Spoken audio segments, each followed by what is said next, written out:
And with those words of peace in our hearts, we take a moment to talk about our Torah portion this Shabbat, to do a little bit of learning together. And as you may remember, if you were following along in the saga of the Torah, last week we left with a bit of a cliffhanger. If this was, in fact, reality TV, we would have ended last week with 7 of the 10 plagues, knowing that it was going to get worse, but not knowing what was going to happen. And so we ended on the 7th plague, and we pick up this week with Parashat Bo.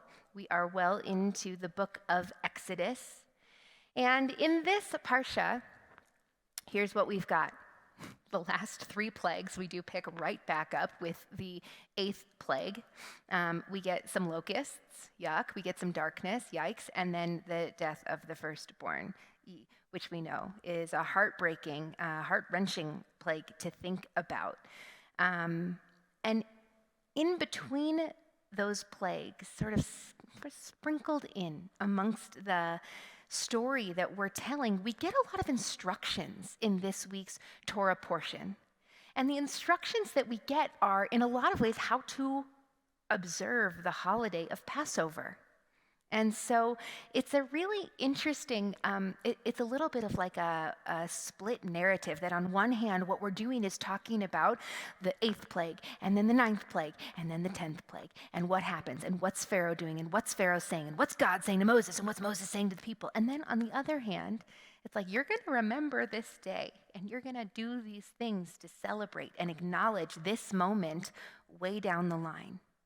And so it's a little strange the way we do that. And in fact, 3 times in this Torah portion, we leave the current narrative in order to give instructions, to receive instructions about what we're supposed to do later, after, when we're free now, in fact. The first time, in chapter 12, the text says, "And when your children ask you, what do you mean by this rite or this thing that we're supposed to do," which is the paschal lamb sacrifice that we're commanded to do on Passover, "you shall say, it is the Passover sacrifice of God, because God passed over the houses of the Israelites in Egypt when God smote the Egyptians but saved our houses."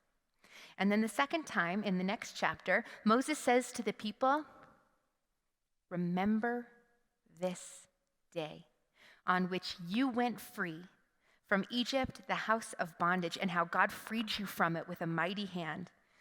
No leavened bread shall be eaten." And then the third time, again, just 5 verses later, we're told, "And you shall explain to your child on that day, it is because of what God did for me when I went out of Egypt." So 3 times we come out of our narrative in order to remember that we're supposed to remember this and remember this moment and tell this story. And the sages say, why? Why are we doing this so many times? Why do we have it happen over and over again? What's this about? And some say that actually this is it's like giving a blessing. That if you're told that you're going to tell this to your children, it means you're going to have children, that you're going to make it out of Egypt. It's going to be okay. There's going to be someone to whom to tell this story. Good, that's reassuring. Some say that the this day and the that day, hayom hazeh, that really clear, punctual language about the timing of this, that you should remember this moment, is actually a reminder that we're supposed to remember the moment of becoming free, of being taken out of Egypt every day. And I like those. I like both of them. I like both of them right now, and I think there's something even deeper. 3 times before they leave Egypt, God and Moses tell the people that they're going to talk about this moment later, and I think it's on purpose. I have to tell you, when I'm getting ready to write a Devar Torah, what do? I go into my Google Drive and I find all of the things that I've said before, because hopefully I won't repeat them. And I can look and see what I said last year at this time, if it was my night, and I see what I said the year before. And I'm no Rabbi Black with decades of material, but I got a couple now. And so I look back and I see what it is. And I think if in 1,000 years, anthropologists were to line up my sermons and try to deduce what was happening in the world at this moment based on what I've had to say for the last couple of years, I think it would be fascinating. And not only just this year, last year at this time, but I was thinking back because I keep coming back to the same messages and the same things that I'm extracting from Torah. On December 11th of 2021, we talked, if you were with us, and you didn't have to be, here's the Cliff Notes. We talked about how Joseph reinterprets his own past in order to make sense of it. Instead of being mad at his brothers for throwing him in the pit and selling him into slavery, he tells them that it's good. It's a part of God's plan to save the people during the famine. And the upshot of that was that we get to reorganize our past even when it's hard in a way that builds us. And we get to let it help build a future we want. 2 weeks later, on December 24th, in Parashat Shmot, we talked about the burning bush and how when Moses asked God what God's name is, God says, Ehyeh asher ehyeh, I will be what I will be. And we talked about how that teaches us that we can be whoever we want or need to be, and that we are not done writing our stories and figuring out who we want to be in the world. And here we are, 2 weeks later, I can do math, Parashat Bo, and we're talking about why we're telling the story of the Exodus of Egypt before it happens, why we're being told to tell it before it's even done. And so it's no surprise that my immediate response is to think that the reason that we're telling ourselves to tell the story is to empower us, to realize that we can help create the ending of the story that we want. Perhaps the whole reason that the Israelites were even willing or brave enough to walk into the sea before it split, how terrifying that moment must have been with the water before them and the Egyptians behind them, and they just walked in. Maybe it's because they'd already committed to telling the story when they got to the other side.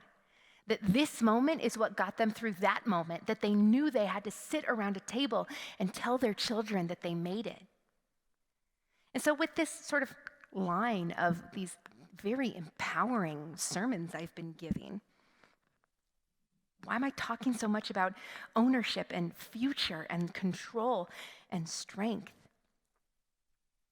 And if we're being honest, it's because I'm trying so hard to dig out of this pit. The sanctuary's empty again. This is hard. So I looked even further back, anthropologically speaking, and it turns out that a year ago today I gave another sermon, 2 days after the insurrection at the Capitol in Washington, D.C. And here's how it started. Word for word, I wrote, I have to tell you, this is not the first or second or maybe even the 10th time in the last year that I have sat here and thought, why is it not Rabbi Black's turn to give the sermon? And then I asked, what am I supposed to talk about? When do we get to stop using the word unprecedented? I said, we can't take any more. We're not made for this much hate and destruction, this much division and discrimination, hardship and tragedy. We're not made for isolation.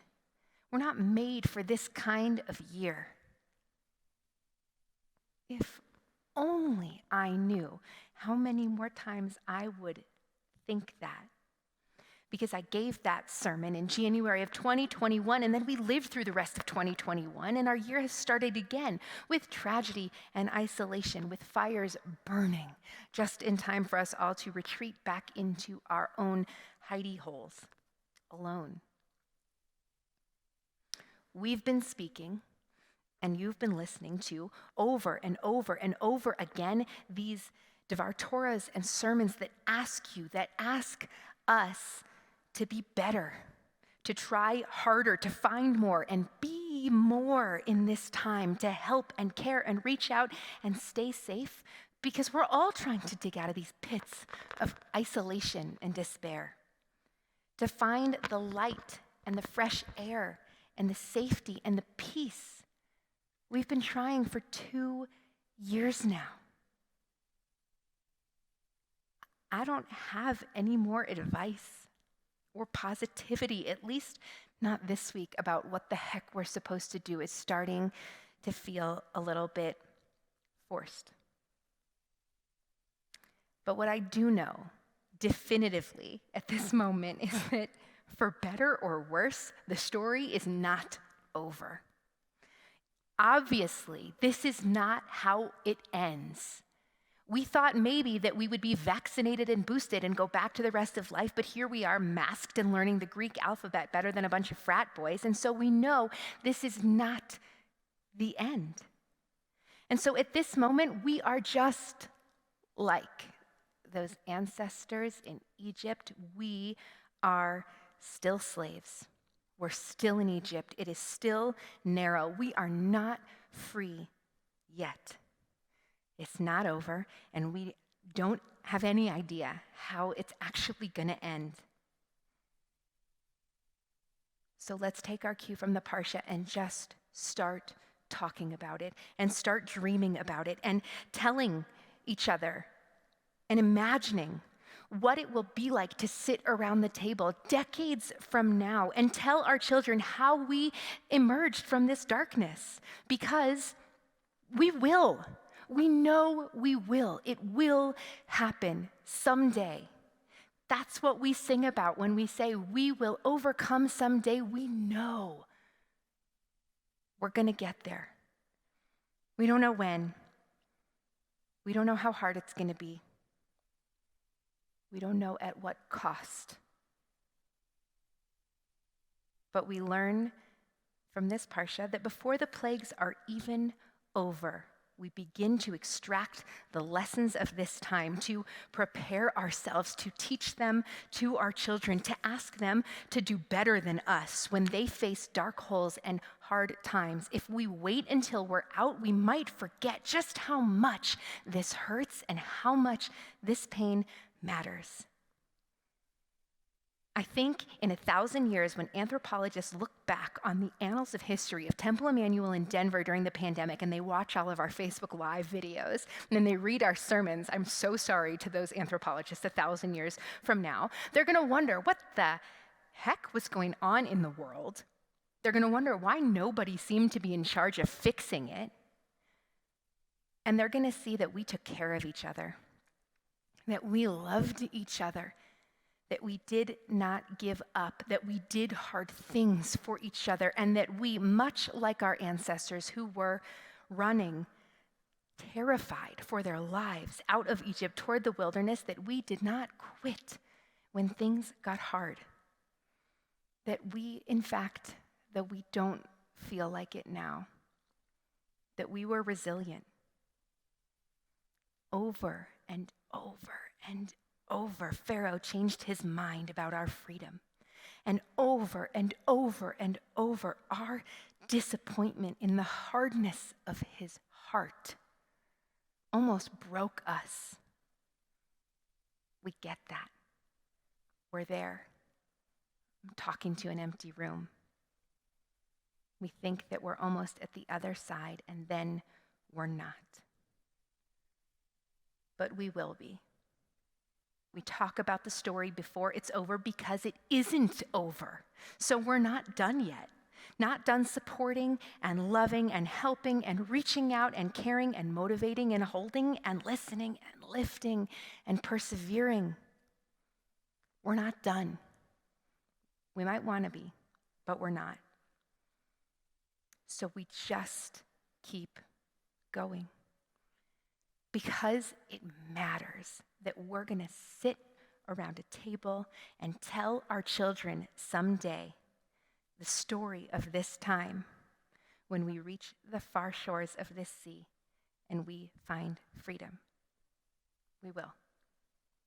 Shabbat shalom.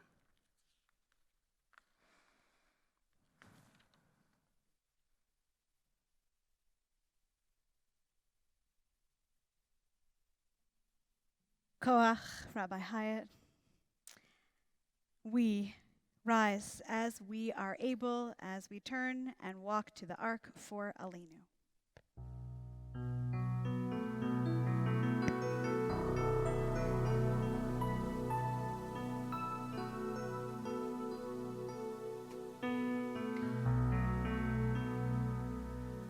עלינו לשבח לאדון הכל, לתת גדולה ליוצר בראשית, שלא עשנו כגויי הארצות, ולא שמנו כמשפחות האדמה, שלא